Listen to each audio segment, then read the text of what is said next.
Crazy ants invading your kitchen can turn your chill time into a total nightmare, but you can actually kick them out for good if you know how to handle it right.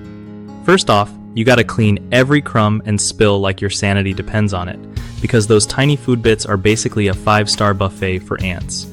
Next, seal up any cracks or holes where ants might be sneaking in.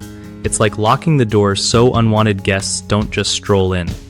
Keep your trash cans tightly closed and take out the garbage regularly, so you're not giving them a reason to hang around. Using natural deterrents like vinegar or lemon juice around entry points can mess with their scent trails, making them lose their way. You can also sprinkle some cinnamon, coffee grounds, or diatomaceous earth near ant paths to keep them from crossing over.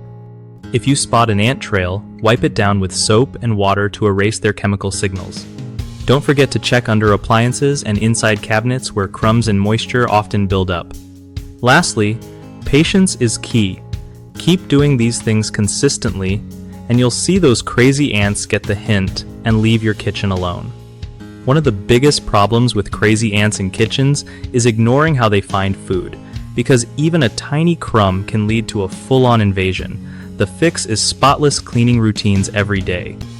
Another common mistake is thinking a quick spray will solve everything, but that only pushes ants elsewhere without killing the colony. Using baits or natural barriers works better long-term. Third, a lot of people forget about moisture. Ants are attracted to water sources too, so fixing leaks and drying wet spots stops them from sticking around. BigHomeProjects.com is awesome for homeowners who want to find trusted local contractors without the headache of endless searching. It also gives contractors a solid way to connect with people who actually need their skills, making projects happen faster and smoother.